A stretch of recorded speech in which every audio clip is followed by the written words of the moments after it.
Muy buenos días, tengan todas y todos ustedes. Les saluda Thais Aguilar. Hoy lunes 25 de noviembre, la última semana ya, 25 de octubre, la última semana ya de este mes de octubre. Ya poco a poco nos acercamos hacia el final de este año que, al igual que el año pasado, ha sido un año muy movido para toda la comunidad costarricense y a nivel global. El tema que voy a presentar esta mañana es el de las barreras y las oportunidades de las mujeres costarricenses en el mercado laboral. Pero antes que nada quiero introducir un poco el tema, ¿verdad? Vamos a hablar, como les dije, de las barreras y las oportunidades para las mujeres costarricenses en el mercado laboral en la situación tan delicada que estamos viviendo actualmente. No solo en nuestro país, sino a nivel global, con un desempleo terrible de las mujeres en todos los ámbitos, especialmente en América Latina. Y que, de acuerdo también con la encuesta continua de empleo de la última y del Informe Nacional del Impacto de la Pandemia en educación, economía, violencia, cuidados y demás, se habla de que el desempleo femenino es de un 24%. Y entonces, pues como sabemos, esta pandemia y esta situación se ha cebado mucho pues con las mujeres, no solo sacándonos del mercado laboral, sino también pues llevándonos a una situación de sobrecarga de trabajo, ¿verdad? Con dobles y triples jornadas para las que trabajan, ¿verdad? Y las que trabajan en una labor remunerada. Y así que ha sido una situación pues bastante preocupante. También, pues para hablar de este tema, porque quiero introducirlas de una vez, he invitado a dos especialistas. Una de ellas es María Ovares Picado, quien es psicóloga y máster en evaluación de programas y proyectos de desarrollo por la Universidad de Costa Rica y actualmente es la encargada del tema de autonomía económica de las mujeres en el Instituto Nacional de las Mujeres. Ella ha trabajado en la elaboración de manuales y guías para la transversalización del enfoque de género y el fortalecimiento de los derechos políticos de las mujeres, así como el fortalecimiento de las condiciones laborales de las mujeres en organizaciones públicas y privadas mediante el programa de sellos de igualdad de género que impulsa el Instituto Nacional de las Mujeres. Y mi segunda invitada es Mariana Pineda Muñoz. Ella es socióloga y máster en gestión de instituciones y empresas culturales por la Universidad de Barcelona. Tiene conocimientos y amplia experiencia laboral en proyectos de cooperación internacional, en temas de empleo, formación, género y desarrollo local. También tiene mucha experiencia en la formulación y evaluación de proyectos e implementación de políticas públicas. Mariana actualmente es la oficial nacional de la Organización Internacional del Trabajo y encargada de la gestión del proyecto de promoción de empleo y protección social en el marco integral de respuesta a las personas refugiadas en América Central y México. Y para el ACNUR, así que vamos a bienvenidas. Ay, perdón, esta no es. Y Ana, aquí están. María y Mariana, bienvenidas, ¿qué tal? Muchas gracias, buenos días Thais, buenos días Mariana, un gusto estar aquí para hablar de gracias. Igualmente, buenos días. Bueno, buenos días. Bueno, pues quiero comenzar con ustedes y pues con las personas que nos acompañan hoy. Preguntándoles cómo está la situación del mercado laboral para las mujeres costarricenses en este momento. Se habla que es un 24% de desempleo femenino, que bueno, en general, ¿verdad? Porque varía mucho de acuerdo a la zona del país, pero tal vez si nos pueden dar un panorama un poquito más completo de la situación. Sí, perfecto. Sí, es importante tener claro el panorama. Voy a referirme a los datos del segundo trimestre de este año. No los del tercer trimestre, sino los del segundo trimestre, pero realmente la variación ha sido muy poca. Efectivamente, lo que nosotros podemos encontrar en el tema de empleo y desempleo es, digamos, la evidencia de que existen unas brechas en lo que está pasando con los hombres y lo que está pasando con las mujeres. Es decir, el desempleo no nos está afectando igual a todos. Claro. Y eso es muy importante tomarlo en cuenta porque cuando uno después va a hacer proyectos o políticas públicas, por ejemplo, uno tiene que tomar en cuenta que se está afectando de manera distinta a las poblaciones. Por ejemplo, en la participación laboral, los hombres tienen un 71.20% de participación laboral, en cambio las mujeres apenas alcanzan un 47.60%, ¿verdad? Y el desempleo, casi 30 puntos de diferencia. Sí, hay 30 puntos de diferencia. A nivel del desempleo abierto, ahí, digamos, sí se ve, digamos, que en general los hombres tienen una tasa de desempleo del 13% y las mujeres del 24%. Ahí estamos doblando. Es decir, las mujeres estamos con mayor desempleo. Hay un dato que es muy importante, que es el subempleo, además. El subempleo es, digamos, las personas, por ejemplo, que podrían estar trabajando tiempo completo, ¿verdad? Y que no lo están haciendo, ¿verdad? Sino que lo están haciendo solo por horas o por pequeñas jornadas. Y aquí en subempleo los hombres tienen un 13% y las mujeres casi un 19%. También en todos estos números, ¿verdad? Estamos fatal. Claro. Como para tenerlo claro en términos generales. Sí, sin embargo, no sé si es posible, creo que la pregunta la tenía por ahí adelante, pero ahora cabe. ¿Cómo está la participación laboral de las mujeres en el país? Porque también creo que ha decrecido. La participación laboral de las mujeres fue el primer dato. Las mujeres tienen 47.6% de la cantidad de mujeres que pueden trabajar son las que están trabajando. O sea, solo menos de la mitad. Menos de las mujeres que estamos en edad de trabajo no lo están haciendo. Y el 71% de los hombres, es decir, del 100% de los hombres que podrían estar trabajando, está trabajando un 71% y nosotros estamos trabajando un 47%. Es muy mucha la diferencia. Sí. Claro, y un poco además la pandemia, lo que digamos uno de los grandes temores y que los datos nos los va mostrando es que efectivamente iba a afectar desproporcionalmente a las mujeres, ¿verdad? Entonces, por ejemplo, hasta el 2019 la participación en América Latina había ido aumentando de las mujeres y por primera vez se ha llegado a más de un 50% y eso era como el gran logro, ¿verdad? La pandemia lo que nos está mostrando más bien es otra vez, ¿verdad? Hacia atrás, ¿verdad? No solo en temas de participación, sino también del desempleo, ¿verdad? Que aumenta desproporcionadamente. Entonces, el riesgo era ese, ¿verdad? Que vamos a retroceder en logros que eran muy frágiles y los datos nos están indicando que más o menos ese ha sido, digamos, el impacto. Exacto, digamos, ese retroceso claramente, entonces está, como dice Mariana, los pequeños logros que habíamos alcanzado en cuanto a la igualdad de género en el ámbito laboral, se retrocedieron, no sé, como unos 30 años, Mariana. No tengo el dato. Exactamente, sí. Exactamente, más o menos. Y hay varios factores, digamos, que es interesante también analizar, bueno, ¿por qué la pandemia afectó más a las mujeres? Hay dos cosas, digamos. Primero, tiene que ver una muy clara, que es el tema de las responsabilidades de cuidados, que podemos profundizar después.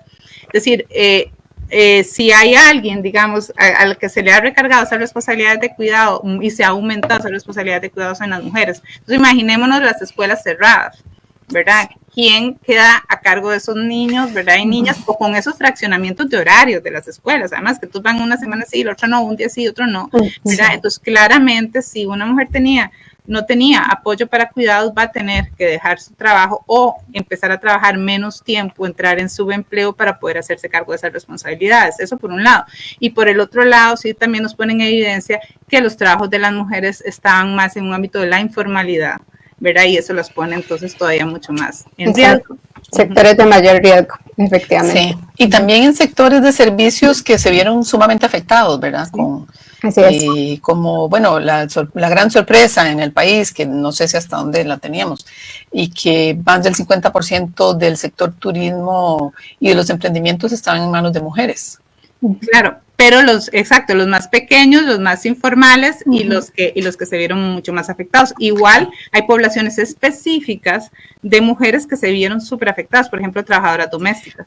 Sí. Las trabajadoras domésticas, yo creo, y Mariana ahí me corregirá, que es de los grupos, creo que es el primero o el segundo más afectado por la pandemia. Sí, fue el primero. El dato es el primero más afectado. Exacto, y son mujeres la mayoría. Entonces ahí tenemos una afectación directa a las mujeres, y las trabajadoras domésticas fueron despedidas, ¿verdad?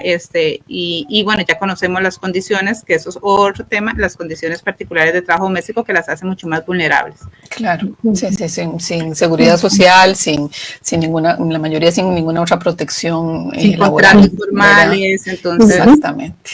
Exactamente.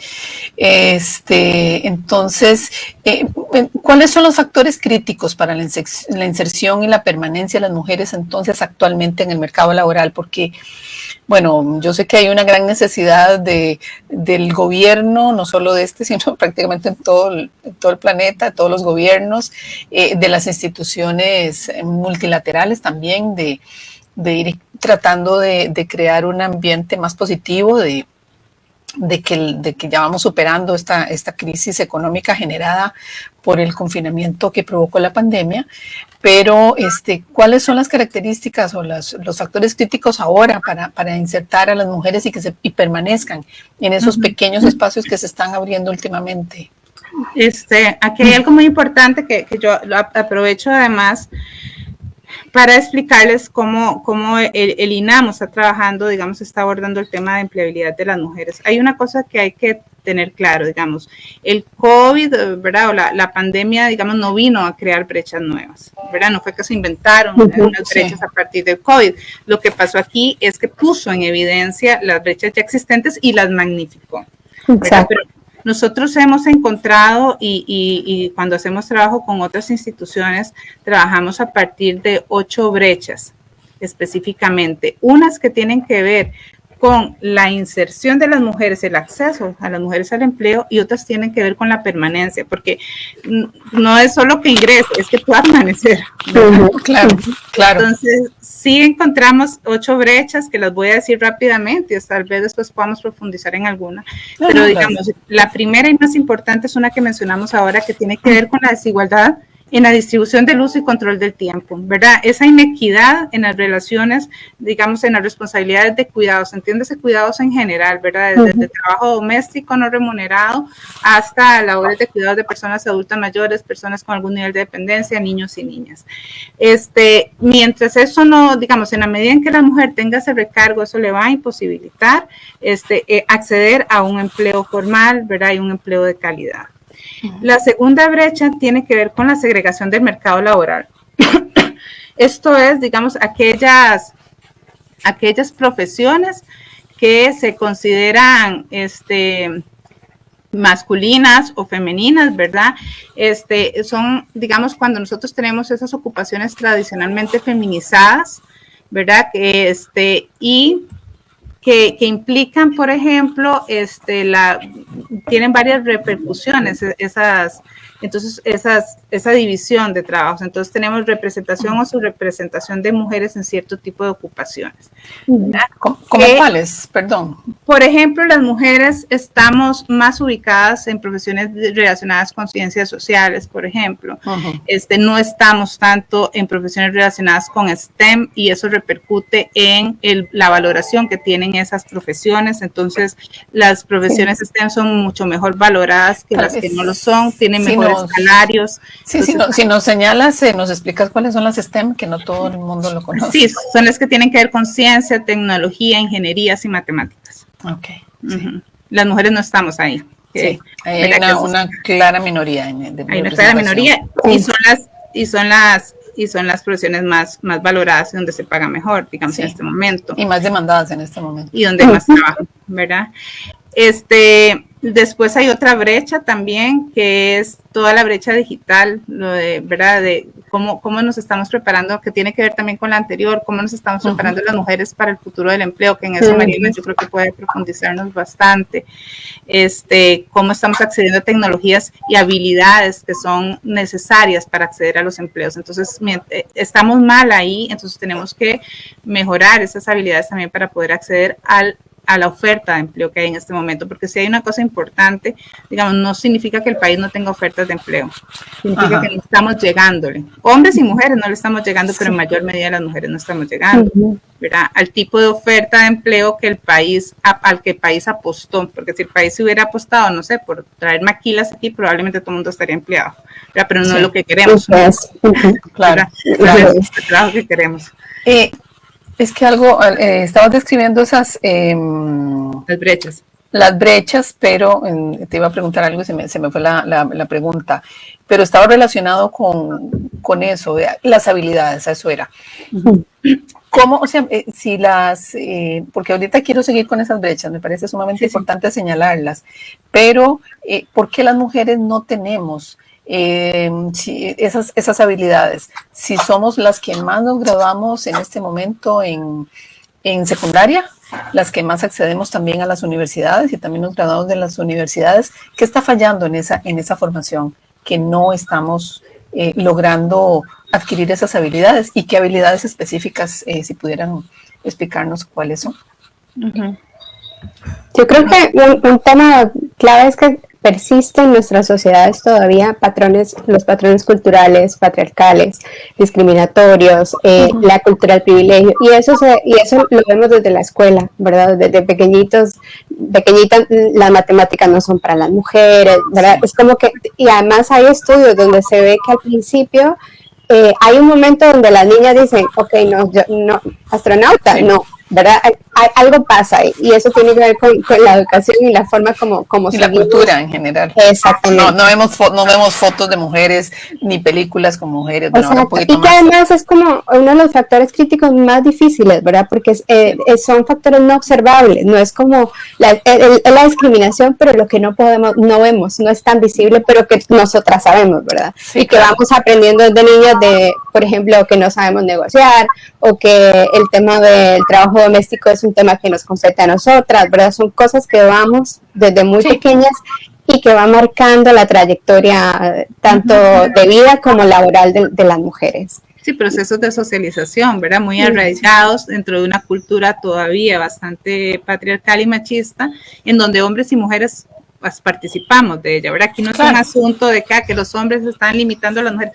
No, todos somos educados, ¿verdad? En una sociedad con valores específicos. Entonces, incluso además, esto que mencionas de las habilidades o las competencias, todavía hay mucho trabajo por hacer en Costa Rica, porque por ejemplo, incluso en las investigaciones ahora es que ya hicimos separarnos hombres y mujeres, ya hicimos estudio de género, y eso no es hacer un análisis de género, ¿verdad? Es como, eso apenas nos da como un indicador, y eso se ve además en el resto del proceso, ¿verdad? Cómo armamos los perfiles ocupacionales, cómo se hace la currícula, cómo se evalúan a los docentes, ¿verdad? Hay todavía muchísimo de eso que hay que trabajar para que las competencias además tengan ese enfoque de género, ¿verdad? Y además competencias que ahora lo que se pide a futuro es que sean transferibles, ¿verdad? Ya ni siquiera es porque para una empresa lo técnico yo capacito a la persona y ella lo aprende y súper bien. Pero estas cosas de, por ejemplo, saber negociar, trabajar en grupo, cómo comunicamos, cómo resolvemos problemas, esas son las prioridades. Pero sí tiene que contemplar ese enfoque de género, y eso implica también asumir que la participación de las mujeres en la educación va a ser distinta, porque a lo mejor si tienen hijos requieren cuidado, pero a lo mejor nuestro sistema no cubre a todas esas mujeres, ¿verdad? Está muy enfocado a población en pobreza. Es tomar en consideración todos esos factores que inciden en la participación de las mujeres, tanto en la educación como en la inserción laboral. Claro. Sí podríamos nosotros usar algunos elementos, digamos, de la socialización primaria, digamos, que podrían estar a favor nuestro. Por ejemplo, por socialización, las mujeres aprendemos más a conciliar, por ejemplo, Bueno, esa es una habilidad que ahora se busca. Y comunicamos mejor en términos comunicamos mejor y somos más propensas al diálogo. Bueno, entonces algunas empresas se van dando cuenta de esto, ¿verdad? Pero entonces, si sabemos que están ahí, pero bueno, estamos llegando las mujeres ahí a ser visibles ante el empleador, ¿verdad? Muchas veces no lo estamos llegando, porque también tendemos a seguir estudiando las carreras, ¿verdad? Relacionadas con que están bien, ciencias sociales y eso, pero que no son lo que necesita el mercado en este momento, ni lo que demanda el mercado. Entonces podemos tener esas habilidades, pero no las estamos vendiendo ni colocando en el lugar indicado. Claro, claro. Y continúa porque creo que nombraste 4. Sí. Voy a continuar con lo de las brechas. Hay otra brecha, digamos que nosotras ya resolvimos las cosas de cuido, ¿verdad? Resolvimos la carrera que estamos estudiando, hicimos las habilidades, sabemos de tecnologías de información y comunicación. Ok, llegamos a una empresa y nos encontramos con otra brecha que existe todavía claramente, que son las brechas en el reclutamiento y la selección de personal. Si todavía los procesos de selección de personal siguen aplicando estereotipos de género y siguen creyendo que hay ciertas carreras y profesiones que pueden ser para hombres y otras para mujeres. Eso es un tema muy, muy importante porque hay todo un proceso de lo que se llama sesgos inconscientes, ¿verdad? Que inconscientemente decimos, no, es una mujer y va a servir para estos puestos, y es un hombre y va a servir para estos otros. Si usted a eso no solo lo deja con hombre y mujer, sino que, por ejemplo, se interactúan otros elementos, ¿verdad? Por ejemplo, si es una mujer con discapacidad o una mujer en la zona rural, ¿verdad? Una mujer o afro, una mujer migrante, ¿verdad? Entonces ahí todavía la discriminación se hace mucho más grande dentro de las mismas mujeres. Bueno, y ahí tenemos también que hablar de la discriminación por edad. Por edad también. Porque después de los 40 ya uno está obsoleta. Y vea qué terrible, porque también por el tema de la responsabilidad de cuidado, que para mí yo creo que, y lo vamos a seguir repitiendo, es uno de los ejes fundamentales. Es un nudo estructural, sí. Las mujeres tendemos a ingresar más tarde al mercado laboral, ¿verdad? Probablemente cuando ya el chiquito estuvo en la escuela, en primer grado, no sé qué, ¿verdad? Y después tenemos interrupciones en nuestra carrera, es decir, entramos del mercado laboral por responsabilidad de cuidado, ¿verdad? Porque tengo que pedir un permiso para mis papás, para esto, para lo otro, y eso entonces afecta también, digamos, de esas posibilidades de ascender, ¿verdad? De la trayectoria, y afecta en otra brecha, digamos que ya logramos que no, entonces nos piden experiencia, eso iba, y de ahí ya tenemos 35 años, 40, y no tenemos la experiencia de alguien que no tuvo esa responsabilidad de cuidado. Claro. Y además, María, además a esa brecha entre urbano y rural también, porque incluso en zonas donde la tasa de natalidad en mujeres muy jóvenes, ¿verdad? Eso va a incidir, pero, o sea, es inevitable que incida en su trayectoria laboral, ¿verdad? Claro. Que tienen niños muy chiquitos, desde muy jovencitas, y eso marca su trayectoria. Además, entonces vemos eso, como eso todo el mundo también, entre zona rural, zona urbana, que se ven muy en Costa Rica. Está muy marcado en Costa Rica. Muy marcado. Hay un dato con eso que es importante, que nos lo da la encuesta nacional del uso del tiempo, la que se hizo en el 2017. La NUT nos da un dato que decía que el 28% de las mujeres no estaban trabajando por responsabilidades de cuidado, ¿verdad? Y de ese porcentaje se duplicaba en las zonas rurales. ¿Verdad? Eso está súper claro, porque además, bueno, me imagino que en las zonas rurales hay otros, ¿verdad? Tipos de responsabilidad. No solo estamos hablando del niño y la niña, sino todo, ¿verdad? Todo eso que nos pasa también de hacernos cargo de las fincas, de apoyar en esas cuestiones familiares, pero que no son remuneradas ni son, ¿verdad? Reconocidas. Trabajo gratis. Exacto. Entonces vean cómo eso siempre es muy importante. Cuando hablamos de mujeres, no a todas las mujeres les afecta igual, y hay que tener en cuenta estas interseccionalidades, es decir, estos otros elementos. Así es. Claro. A mí volviendo a la brecha de cuido, que es digamos que incluso en nuestro país está afectando también el hecho de que tenemos una de las tasas de fecundidad más bajas del continente, igual que los países europeos prácticamente, ¿verdad? Tenemos desde hace mucho tiempo, esto no es nuevo, tiene prácticamente 20 años. pero bueno, el gobierno de doña Laura Chinchilla enfatizó mucho en la red de cuidado, en reforzar la red de cuidado. Sin embargo, parte de la crítica que hay a la red de cuidado es que, bueno, sí, para que las mujeres en condiciones de pobreza puedan acceder a dónde dejar a sus hijos y demás, y lo que se dice es que en el momento en que ellas logran una mejor condición salarial por su trabajo, pierden ese apoyo o esa posibilidad de que sus hijos e hijas sean cuidados en estos centros de la red de cuidado. ¿Hasta dónde eso es así? Si ustedes lo conocen, y cómo, o sea, qué acciones desde el Instituto Nacional de las Mujeres, desde la OIT, se ha podido implementar algunas otras formas de cuidado, ¿verdad? De apoyo para las mujeres trabajadoras. Sí, hay varias vías, digamos, por ejemplo, desde el INAMU hemos, digamos, posicionado, lo primero que hemos posicionado y con la ayuda de la OIT, que reconocerlo, es que no va a haber reactivación económica si no se resuelve el tema de cuidados, ¿verdad? O sea, no podemos hablar de, entonces estamos trasladando el tema de cuidados que siempre ha estado en una esfera social, lo estamos trabajando la agenda económica del país. ¿Verdad? Y entonces, ¿qué significa eso? No podemos estar solamente dirigiendo programas de cuidados a población en extrema pobreza o pobreza. ¿Por qué? Porque probablemente es esta gente que no le alcanza para pagar un kinder privado y tampoco entra en lo que cubre el Estado, la que tiene más posibilidades de ingresar al mercado laboral por formación, etcétera, y no lo está pudiendo hacer. Entonces necesitamos una respuesta para estas mujeres. Claro. Esto significa que no puede ser que los subsidios o los apoyos de cuidado se quiten cuando vos mejoras tu situación. Claro, es una penalización. Sí, no, y generas un ciclo bastante perverso. Perverso, súper perverso. Y eso probablemente tiene que ver porque el tema de cuidados siempre ha sido visto desde la lógica del derecho al cuidado, del derecho que tienen los niños al cuidado, etcétera, etcétera, pero no se ha visto desde la óptica del empoderamiento de la autonomía económica de las mujeres. Cierto. Entonces, como nunca se vio desde esa lógica, de claramente el centro estaba en la niñez, que también aquí estamos haciendo el llamado de que no estamos hablando, o sea, no podemos seguir hablando solo de cuidados, que eso es una debilidad de la red actual.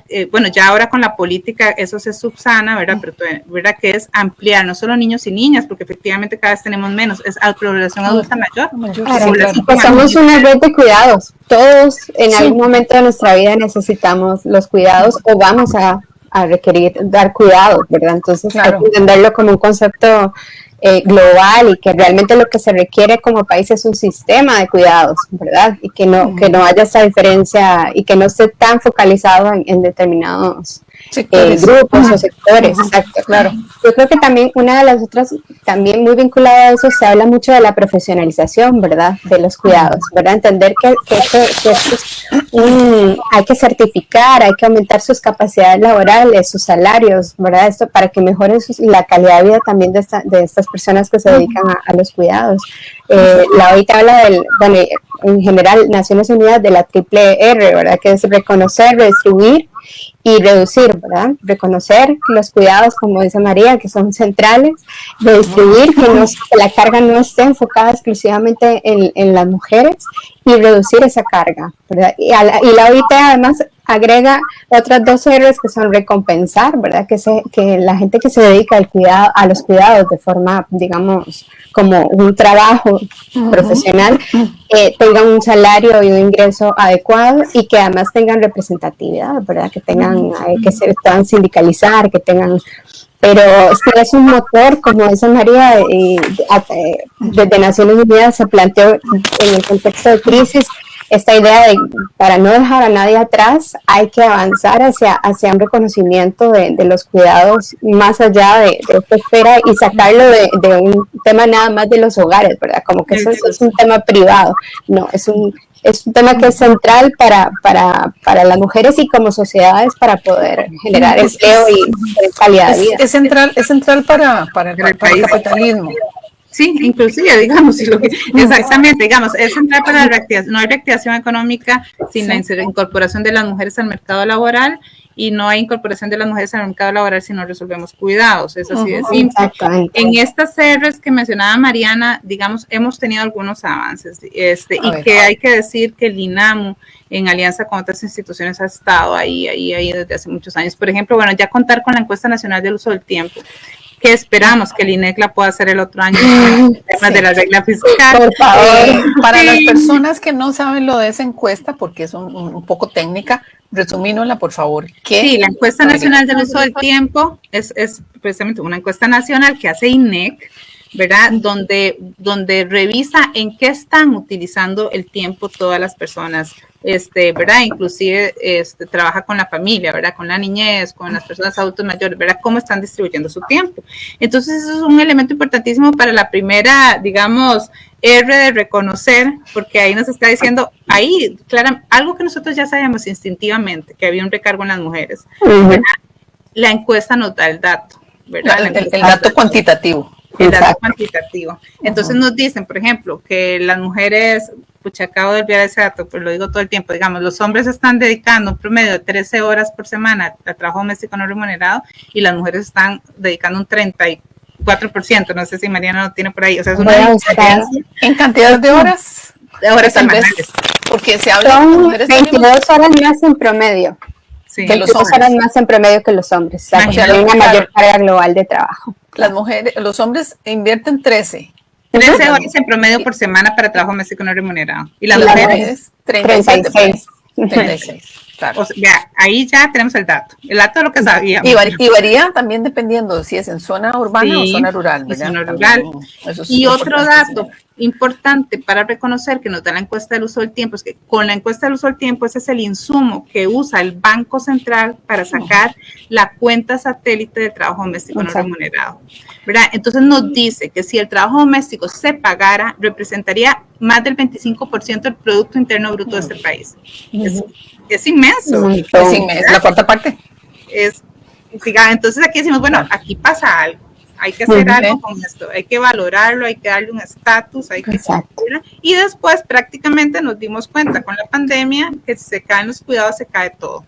Ahí fue como la cosa práctica. Bueno, yo creo que ya lo sabíamos, solo que nada más lo vivimos globalmente. Así, la pandemia vino como a acelerar un montón de estos temas que uno veía, bueno, la digitalización, el tema de los cuidados, y lo que vino fue a mostrar que efectivamente son temas nudos. Realmente son nudos centrales para la inserción de las mujeres. Exacto. Entonces, ¿qué otra cosa es importante que se ha venido puyando también, que viene con la lógica de lo de la OIT? Es que es un tema país, pero debe ser abordado no como la responsabilidad de las mujeres y las familias, sino como una corresponsabilidad. Entonces, se habla del enfoque de corresponsabilidad social de los cuidados, donde hay responsabilidad del Estado, de las familias, ¿verdad? De las comunidades, de la empresa privada también, de la empresa. Entonces es muy importante involucrar de las MUNI, de las comunidades, las empresas privadas, el Estado y las familias, no solo las mujeres, hombres y mujeres. Entonces vienen a pelotearse algunos temas que todavía no se han resuelto, ¿verdad? Licencias de paternidad o las empresas que meten por medio de convenciones colectivas algunos apoyos a cuidados, y hay una serie de opciones para ir abordando ese tema. Si no se aborda de esa manera, no se puede tampoco. Sí, bueno, y sin embargo, y a pesar de que tenemos grandes falencias en el país, si una ve esos datos comparados con el resto de América Latina, nosotros en Costa Rica tenemos muchísimos avances en ese nivel, ¿verdad? Sí. Con respecto a, digamos, me lo pongo a nivel latinoamericano, pero nos falta todavía muchísimo más, o sea, porque también creo que tenemos que reconocer esos avances. Hay países que van a la vanguardia, por ejemplo Uruguay es un país que tiene bastante desarrollado el tema de cuidados y que nosotros hemos aprendido mucho de ellos, ¿verdad? Y bueno, ya tenemos una política nacional de cuidados, eso fue cuando fue el año pasado o este año que se aprobó esa política. Perdón, a veces no les pasa que con pandemia uno tiene como sí. El 2020 como que se desdibujó, una no sabe si pero es muy reciente, pero sí. Es muy reciente, y entonces, bueno, ahora el país está resolviendo, y es lo que estamos trabajando, el tema, por ejemplo, de copago, no está resuelto, ¿verdad? El tema de copago empresa-estado. Estamos, o sea, sabemos, tenemos trazadas los retos, y pues ahí poco a poco vamos avanzando en eso, que podemos decir. A mí me gustaría que nos comparemos ahora que estamos adentro con los países de la OCDE. Entonces, claro, ahí nos va fatal, pero es mejor. Claro, claro. Para mejorar. Hay que compararse con esos. Claro, por eso yo señalaba a los de Latinoamérica, porque también es importante, o sea, porque en realidad hay toda una propuesta desde la CEPAL, de la Comisión Económica para América Latina, de plantear un nuevo pacto social, eso es lo que dice Alicia Bárcenas, para retomar todo esto que estamos hablando, la necesidad de enfocar los cuidados con corresponsabilidad en todos estos sectores que ustedes señalaban. Entonces, es que además va a ser un tema crítico a futuro, que eso lo vimos en un estudio que hicimos con el INAM, precisamente va a ser un tema crítico, por lo que mencionabas, las mujeres están teniendo hay menos bebés, pero nuestra población adulta vive mucho más, ¿verdad? Entonces, si eso no lo resolvemos, la presión, digamos, va a haber un déficit de cuidados. Entonces, ¿en quién va a recaer? En las mujeres, ¿verdad? Si no lo resolvemos ahora, en 10 años, 20 años va a ser igual. No, y es muy interesante, bueno, más adelante espero hacer un programa sobre el tema de cuidados en personas mayores, pero de acuerdo a un panel en el que organicé sobre este tema a nivel latinoamericano, obviamente la gran mayoría de las cuidadoras son mujeres. Somos mujeres, la edad promedio de las cuidadoras y de algunos cuidadores es de 50 años, o sea, los 50 años, esa década es como la década de quienes cuidan. El promedio de las personas cuidadas, a menos en Costa Rica, es de más de 80, ¿verdad? Las que están, bueno, en cuidados paliativos en este caso. Pero hay características muy importantes, o sea, realmente tenemos todo el diagnóstico ahí. Solo que estamos, no sé, viendo por otro lado, y somos un país que ya tenemos casi un 20% de población adulta mayor. Claro. ¿Verdad? Y este tema, digamos que se une con una cosa que hablábamos antes de empezar el programa, el tema del bono de género. ¿Qué significa? Bueno, es el potencial de poder incorporar a todas las mujeres en edad productiva al empleo, ¿verdad? En condiciones de calidad. El 53% que falta. Claro, imagínate, pero no podemos, digamos, ya no tenemos ya lo que se llama el bono demográfico, ya con eso ya pasó, por lo menos para este país. Esa oportunidad ya se fue, que era la de las personas jóvenes en edad que se iba a incorporar ya, pero ya ahora no. Ahora lo que se podría aprovechar es lo que se llama el bono de género, que es la incorporación masiva de esas mujeres, de ese gran porcentaje que está, pero no lo podemos hacer porque no hemos resuelto cuidados. Entonces, va a pasar. Sí, y a eso hay que sumarle que hay que resolver segregación, hay que resolver las brechas de salarios, de trabajo. Todo lo demás la discriminación, ¿verdad? Sí. Para que sea una inserción realmente de calidad y, como dice María, que puedan permanecer en el trabajo, ¿verdad? No nada más incitarlas, es que puedan permanecer en trabajos decentes. Hay un dato del Estado de la Nación, igual, me parece que fue el Estado de la Nación 2019, que decía que si las mujeres se incorporaban al país, ¿verdad?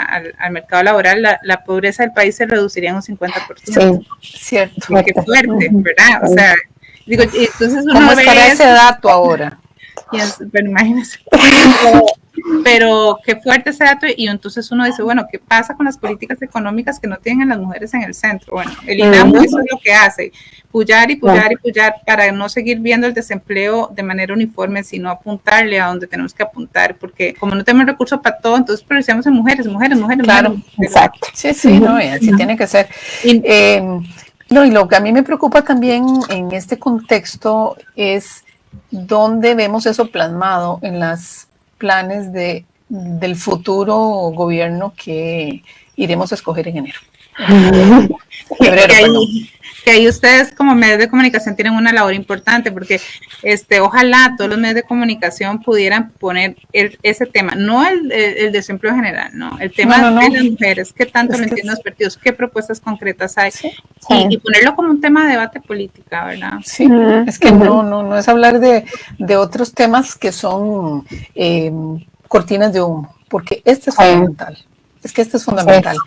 Y el bono de género, para quienes no lo comprendan un poco mejor, esa propuesta es un estudio que en algún momento se ha discutido desde el informe del Estado de la Nación, donde si las mujeres efectivamente nos incorporáramos de ese 53% de más que no está ahí, sobre todo que formáramos parte de la seguridad social del país, que es donde está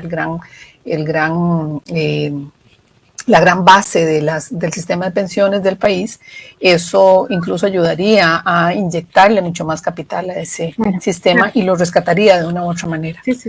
Es un ganar-ganar por todo lado, la inserción de las mujeres. Y Mariana ahora decía, bueno, y agreguémosle las brechas en permanencia, que a eso íbamos, digamos, porque hablamos de las de inserción, que las de inserción, digamos, como que terminan en los sesgos de reclutamiento, pero entonces digamos que las mujeres logramos entrar en una empresa donde no hay sesgos, ¿verdad? Porque el de recursos humanos ya no tiene sesgos. Pero entonces entramos con otra brecha, que es la brecha en remuneración, ¿verdad? Que no hablamos de brecha salarial, porque salarial hace relación solamente al salario que recibimos, sino más al concepto, digamos, que tiene la OIT en el convenio 100, que es la brecha en remuneración, que es todo, ¿verdad? Incluye horas extra, acciones, bonos, ¿verdad? Todo eso. Y tenemos todavía una brecha.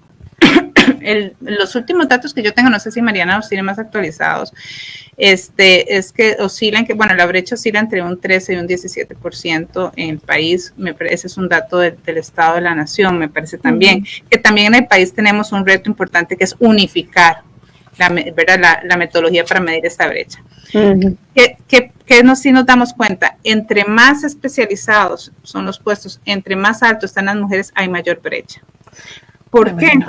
Porque probablemente esto se debe a que, por ejemplo, los salarios con menor formación y todo están más regularizados, ¿verdad? Existe el concepto de salarios mínimos, existe, ¿verdad?, este tipo de regulaciones donde profesiones se pueden asemejar, etcétera, etcétera, hay mucho más control, pero entre más arriba están, más avanzan las mujeres, la brecha en remuneración aumenta, digamos, cuando es un poco más discrecional el salario.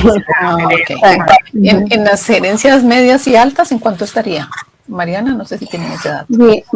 Déjenme revisar, porque sigan conversando, pero sí, todavía como... Porque estamos entre el 13 y el 17, y eso que Costa Rica es una de las que tiene una brecha un poquito más decente. Hay países donde...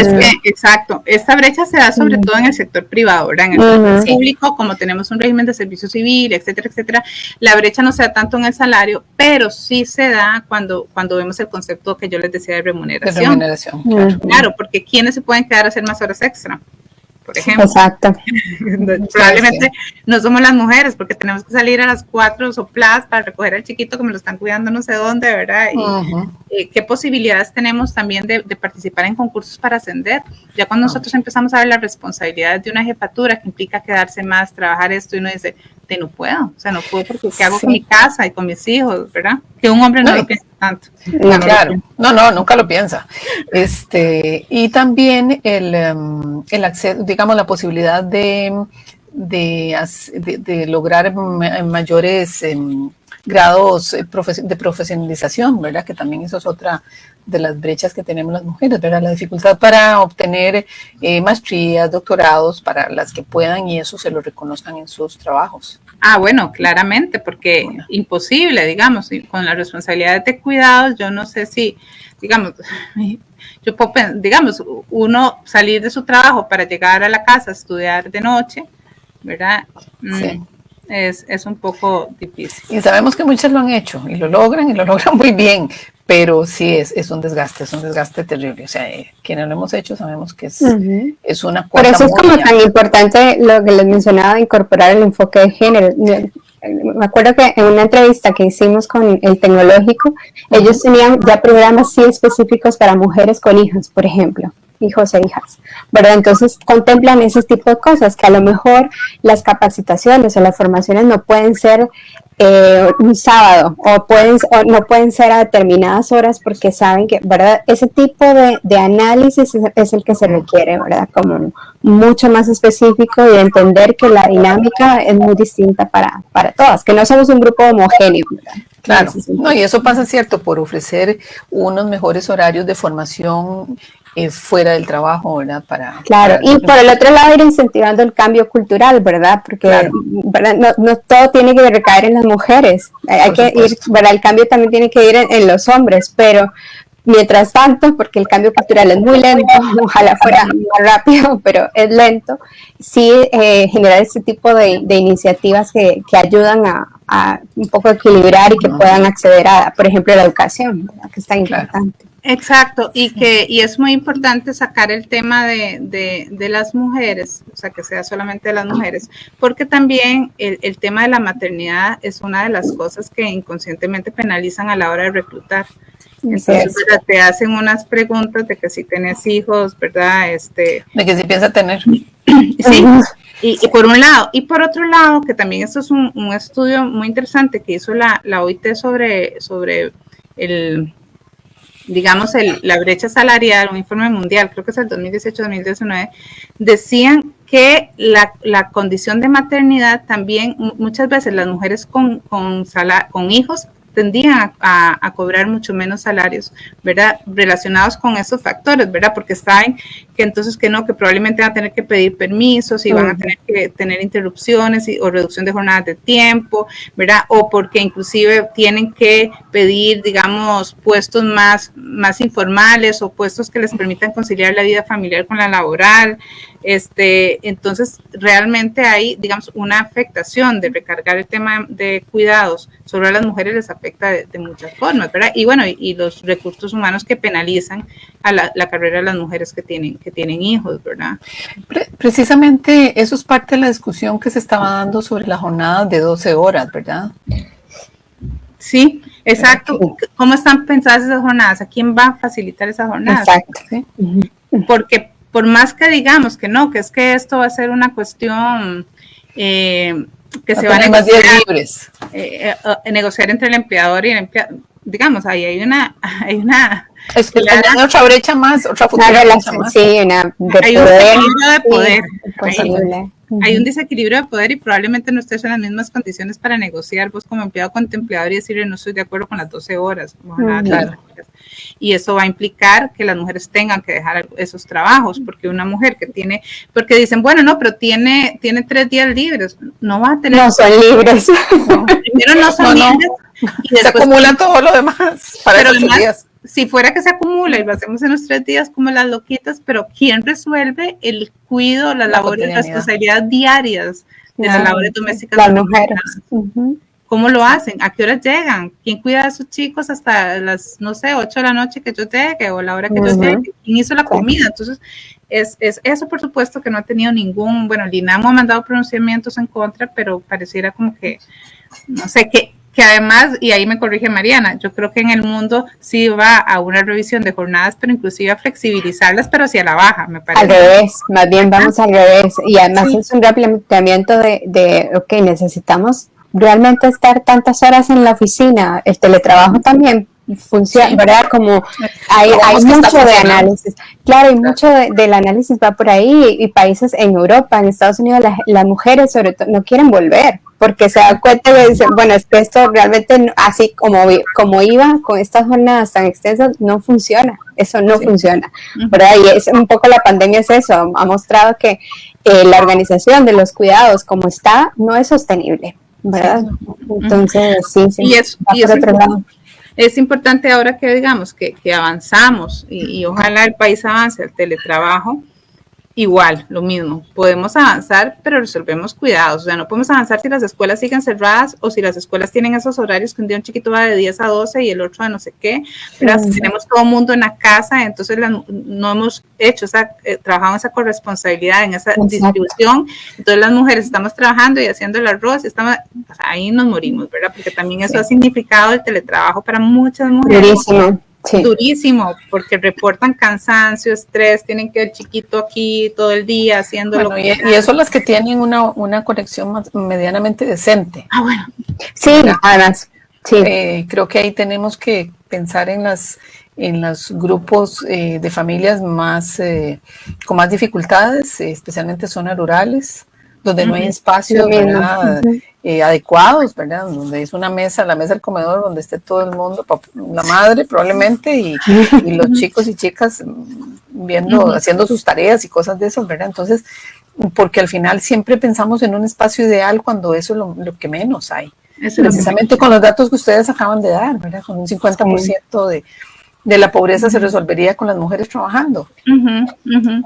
Y volviendo un poco a las brechas, por ejemplo, otra de las brechas que se encuentran cuando ya les están pagando el mismo salario, entraron, es el tema de la discriminación en la gestión de personal. Y esto normalmente se da porque que tiene que ver, ¿verdad?, con esas posibilidades de capacitaciones, de promover, ¿verdad?, incentivos, etcétera. La formación, que puedan acceder a formación. Exacto, y normalmente tiene que ver con que los recursos humanos, por decirlo, ¿verdad?, de alguna manera, que son los que se encargan de toda esta gestión, están desconociendo precisamente lo que hablamos, esa carga global de trabajo mayor que tienen las mujeres, no la toman en cuenta, la desconocen. Entonces, en la medida que eso no se vea, digamos, como algo que hay que resolver, entonces vamos a seguir teniendo políticas de gestión de personal discriminatorias. Hay dos brechas más: el ambiente laboral, eso es muy importante, ahí estamos hablando del hostigamiento sexual, el acoso laboral, ¿verdad?, de la cultura organizacional, que a veces nos encontramos con culturas organizacionales súper machistas, violentas hacia las mujeres, las mujeres nos enfrentamos a eso. Y después hay una gran brecha, y la última, que es como consecuencia de absolutamente todo, que tiene que ver con la desigualdad en los beneficios de la protección social, ¿verdad? ¿Eso a qué te referís exactamente? Sí, nos referimos, por ejemplo, a la posibilidad de acceder al seguro social, la posibilidad de pensionarse, ¿verdad?, a una edad, no sé, ahora le establecieron a los 63 años la posibilidad para las mujeres. Probablemente son muy pocas mujeres las que logren llegar ahí. ¿Por qué? Porque no van a tener trayectorias laborales continuas. Claro, las cuotas, lo que llaman las cuotas. Y las cuotas, y entonces no tenemos los años, no tenemos las cuotas, y además nos vamos a pensionar con una pensión menor por la brecha salarial. Claro. Sí, entonces, ¿y por qué no tenemos los años ni las cuotas? Bueno, principalmente las cuotas, precisamente por esa discontinuidad, porque entramos y salimos del mercado laboral, porque entramos más tarde, porque tuvimos que pedir el permiso para cuidar a no sé quién por tantos años. Cuando pedimos permiso, que ahora hay una ley que le permite a las mujeres pedir, bueno, a hombres y mujeres pedir permisos para cuidado de personas en fase terminal, etcétera, etcétera, que normalmente lo cogen las mujeres, pero resulta que te penaliza la contribución social a la caja. Entonces, como que te castiga, o sea, te castiga eso. Bueno, como cuando hace muchos años también se castigaba los permisos de maternidad.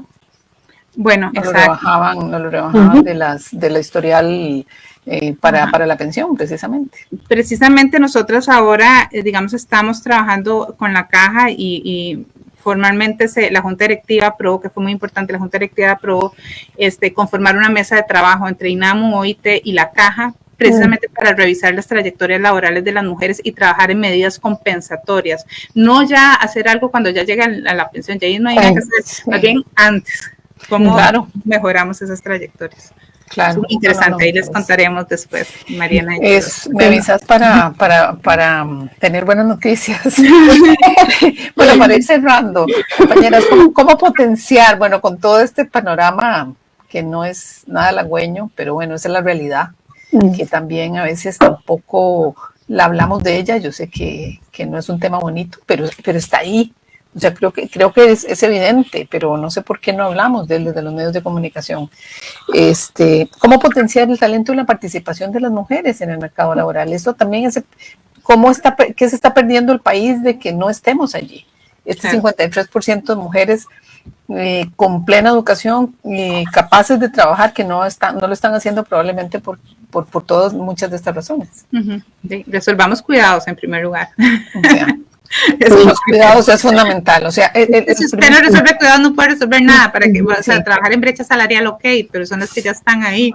Sí, hay que avanzar hacia esos, a entender como un sistema nacional de cuidados, como una cosa mucho más integral. Y lo otro que lo hablamos siempre mucho con el INAMU, el tema de seguir impulsando hacia áreas no tradicionales, ¿verdad? Sí, claro. Esta idea y no solo, incluso no solo que las mujeres se dediquen a ser ingenieras o que estudien tecnología, que estudien informática, sino también que esas habilidades digitales también se transfieran a otros sectores, ¿verdad? O sea, que una mujer que se va a dedicar también no sé, a comunicación, que se va a dedicar a ciencias sociales, que se va a dedicar a arte, que tenga también habilidades, esas habilidades que sean transferibles. Y sobre todo también lo tecnológico, que la pandemia también nos lo trajo. Se suponía que la digitalización iba a ser un cambio a futuro y ya lo tenemos acá, ¿verdad? Entonces, eso es prioritario, sobre todo para reducir brechas rural-urbanas, muy, muy importante.